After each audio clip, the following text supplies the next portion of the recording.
Ladies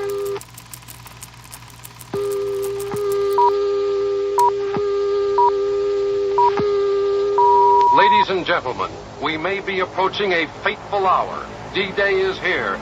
The invasion has begun.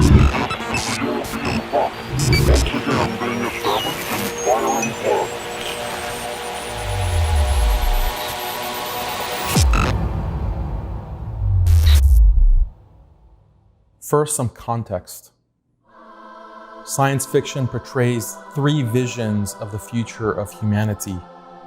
First, there's the dystopian future where all of mankind is enslaved as the human spirit is crushed under the weight of a totalitarian regime that reduces human beings to mere cogs in a massive technocratic wasteland. Second, there's the equally dystopian future where humanity is also enslaved, but authorities use mass media in tandem with powerful pharmaceuticals to dope the masses into seeing their condition as one of freedom, pleasure, and bliss. Then there's the third vision of the future, perhaps the most terrifying, where the human race no longer exists because technology has finally made the human body and even the human mind obsolete. Instead of men and women, the world is populated with robots, androids, and disembodied cyberhumans. Our current reality in the modern world is the realization of not one or two of these dystopian futures, but all three. We're told that current year might not be perfect, but it's far better than any other time in human history. This is because humanity is constantly progressing. Constant economic growth, constant technological advancement, constant moral progress as humanity discovers new human rights and new freedoms to be championed in the latest social justice campaigns. Humans are better off now than they were at any time in history, or so we're told. But what is the reality? Think about the modern person's life. From the moment he's born to the moment he dies, modern man finds himself institutionalized. He's born in an institution run by the state, the hospital. The instant he comes into the world, he's grabbed by the medical professionals and weighed and measured and injected. After a day or two, he might get to leave that institution, but guess what? His mother's a strong, independent woman who has to work at a soulless job to make ends meet. Statistically, it's most likely that she's a single mother and doesn't have a husband or committed family to help with a new baby. So the baby has to go to daycare, another institution, for most of the day, surrounded by more professionals. At age 4, he's transferred to yet another institution, grade school, where more professionals make sure he's properly educated. 8 hours a day, 40 hours a week, he's fed the state-mandated curriculum, ensuring that he becomes an obedient citizen, an obedient consumer. He gets older and goes to college, another institution, meant to train him to be a productive citizen who thinks the right thoughts, believes the right beliefs. After graduation, he can look forward to desperately searching for a job to pay back tens of thousands of dollars in student debt. If he can't find a job in his field of study, he can always find menial labor for minimum wage. If he's lucky, he might hit the jackpot, working as a wage slave plugged into the corporate rat race. Every day he drags himself out of bed, sits behind the computer for 40 hours a week, comes home exhausted, too tired and emotionally burnt out to do anything other than order takeout and watch Netflix. Maybe he gets married, maybe he has 1 or 2 kids, but really, what's the point? They're all locked into their own institutional existence for most waking hours of their atomized lives. So he works like this. He works like this for 40 years, only to retire. Most likely he's divorced by then, his kids have long ago moved on. He has to spend the end of his life alone, maybe in a nursing home, the final institution. So from birth until death, virtually every moment of his life was mediated by a state or corporate institution. Or maybe he will end up living alone, and when he dies in his apartment, no one will really know. He has no family to visit him or care for him, and when he dies, it'll only become apparent a few months later when the growing stench of his rotting corpse wafts into the halls of his apartment building. And then again, a corporation has to be called to dispose of the putrid remains.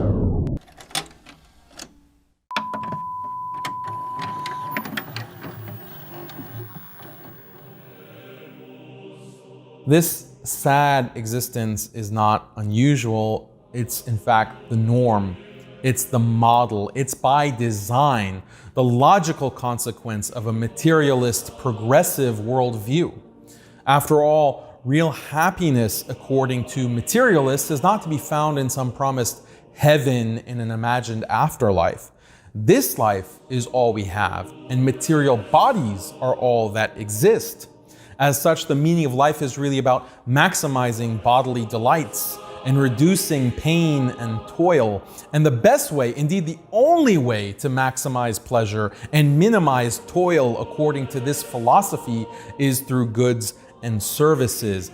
Give people more food, more entertainment, more gadgets, produce more technology and more automation, which will make life more convenient. More. The more goods and services people have, the happier they'll be, the freer they'll be. One year you have basic cars, the next year cars become more advanced with power steering, and the next year they're even more advanced with airbags and Bluetooth and GPS, and so on until you have self-driving cars, and on and on. Products become better and more plentiful. This is progress. The classical liberal thinkers and the early economists, people like John Locke, John Stuart Mill, Jeremy Bentham, and Adam Smith, they're all progressivists. They all agreed that human happiness was tied to more goods and services, and more goods and services would eventually bring human freedom, equality, and ultimately utopia. Communist thinkers were no different. In fact, communism as a materialist philosophy fully agrees that human happiness and freedom can only come from more and more goods and services. The communist only disagrees with his liberal counterpart on how best to achieve and distribute those goods and services, but the underlying materialism is the same. Does non-stop consumption lead to freedom and happiness? Sure, some aspects of happiness can be put in consumer terms like food, shelter, the basic needs of life, but most human happiness doesn't depend on products. The happiness that comes from a loving and committed relationship with the opposite sex, the happiness that comes from growing old with a loving family and devoted children, the happiness that comes from sharing an identity with other human beings centered around pursuit of a higher purpose. These profound sources of happiness are not, in terms of bodily pleasures, they're not consumerist in nature, and in fact, the consumer economy does a great deal to dissolve these organic relationships and replace them with alternatives. Why bother with the duties of marriage when you can use a convenient sex app or online pornography to perpetually satisfy carnal lusts? Why bother with the burden of having to raise your children yourself when daycare services make it so easy to ship them off while you pursue your personal career ambitions? Why bother with the burden of serving God and uniting with the community of the faithful when you can wallow in the faux feel-good mixed spirituality offered by flashy motivational speakers whose cloying adjurations are broadcast directly via social media to the palm of your hand?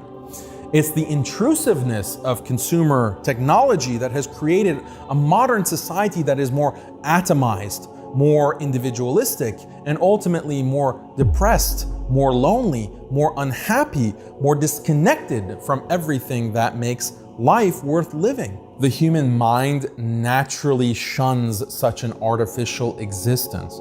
The only way modern people survive is by constant use of drugs, alcohol, painkillers, and antidepressants to numb the senses. And still, suicide rates and drug overdose deaths have been climbing year after year. Modern unhappiness is truly unique. Perhaps most telling is what's called the happiness income paradox. Contrary to the materialists, happiness doesn't increase when income increases. When the happiness levels and income levels in dozens of countries around the world are tracked over a long period of time, it becomes evident that more material wealth does not equal more happiness. But other studies paint a darker picture. Once basic needs are met, a person's happiness is strongly correlated with perceived social rank and relative status. In other words, how rich are you compared to other people? Research shows that relative wealth and comparative status play a dominant role in people's happiness levels. This is why a millionaire, despite all his wealth, can still be very unhappy if his social circle is filled with billionaires. And why a billionaire can feel very unhappy if his social circle is filled with mega billionaires. The paradox here is that a person can endlessly increase his wealth, but if those around him are increasing their wealth at a faster rate, then he'll eventually become less happy over time. This phenomenon is referred to as the relative income hypothesis. What researchers have found is that it's a part of human nature that people who have higher status than those around them naturally feel more confident, have higher self-esteem, and are more happy. This is even seen in the animal kingdom. By contrast, those with lower social status have higher levels of depression, stress, paranoia, and mental illness. This has huge implications for how we understand the connection between happiness and the economy. If people's happiness is so closely tied to relative status, then a constantly growing modern economy is much more a source of despair than it is of happiness. Just consider the reality of the ever-burgeoning wealth gap, where 1% of the world's people own 50% of the world's wealth. The gap between the rich and the poor is absolutely unprecedented in modern times. And due to the relative income hypothesis, this also means that the levels of unhappiness and depression are also unprecedented. And the salt in the proverbial wound is that media technologies like TV and social media display the lives of the rich and famous in agonizing detail, which only heightens the sense of relative privation in the minds of the 99%, leading to dissatisfaction and depression on a global scale. Consider this paradox. People in developing countries have actually become wealthier in absolute terms over the past century, but despite the increased wealth, their overall happiness has decreased. How can that be? This is because they experience themselves as poor. Why? Because relative to Western economic growth over the same century, they're poorer in comparison. For example, colonialism and capitalism have without a doubt made the Muslim world and the developing world wealthier in material terms than it's ever been. But overall, people in the developing world, in all these countries, feel poorer and feel less happy. Why?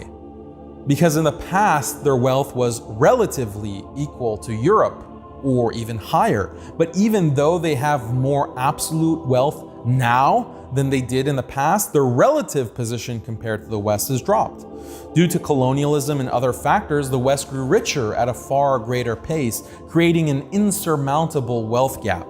This global inequality generates a lot of unhappiness, paranoia, and depression for poor nations. And by the same token, it generates a lot of happiness and satisfaction for richer nations who feel good about being above others. But is the wealth gap between richer and poorer nations really insurmountable? Can't developing nations eventually catch up to the West and enjoy equal wealth and status? Doesn't a capitalist global economy provide a fair playing field for all? The answer is a resounding no. What theorists like Immanuel Wallerstein and Thomas Piketty have pointed out is that the liberal capitalist model does not account for structural inequality. The reason that 1% of the population owns 50% of the world's wealth in an ever-growing wealth gap is not due to sheer hard work and perseverance. The reason that Western nations have had overwhelmingly more wealth and held overwhelmingly more control over the rest of the world for the past few centuries is not due to sheer ingenuity. Rather, there's a clear structural inequality hardwired into global capitalism that prevents other countries from being able to catch up with the West. Sociologist Immanuel Wallerstein points to the fact that because the technological revolution began in the West, they were able to accumulate a great deal of capital. Using this capital, they were able to invest more into research and development, R&D, more so than other nations, which led to more innovation, better products, more high-tech products. Other nations couldn't compete with this, and so they were locked into a low-tech economy relative to the West, where they're producing low-margin, low-tech goods and raw materials. Meanwhile, the Western nations create better, higher-tech goods and sell those at higher margins, which brings more profit, which they can invest in more R&D, more innovation, and the vicious cycle continues. This is a structural inequality that prevents other countries from catching up. The modern wonder of progress and constant economic growth is actually a modern nightmare that keeps the majority of the world's population in a perpetual state of inferiority. Isn't mankind supposed to live free? Maybe freedom is exactly the problem here. The whole purpose of endless technology and endless consumption is to give us more and more freedom. The life of inconvenience and perpetual toil of our ancestors is no more. Now we can live comfortably with all our needs, food, shelter, sex, entertainment, literally available to us at the touch of a button. And if a button is too taxing, just give voice commands. But even this is not good enough. Even this is not as convenient as possible. What if chips could be implanted in the brain so that we can order the pizza with our thoughts? But then we would have to chew the food, quite a chore. What if we could just automatically inject the nutrition of the pizza into our bodies and then virtually simulate the sensations of enjoying a pizza? But then why allow a clunky body to limit our freedom in the first place? Why not technologically enhance our bodies, or better yet, ditch our bodies altogether by uploading our consciousness into the cloud so that we can exist in a state of perpetual cybernetic bliss? Isn't this the logical end of freedom? Freedom realized to its fullest potential? But of course, this freedom would also mean no more human body. And no more human body means no more soft touch of another's warm embrace, no more watching the sunset, no more smelling the rain, no more reveling in the joyous laughter of your children, no more human life as we know it, the extinction of the human race. Is there another path?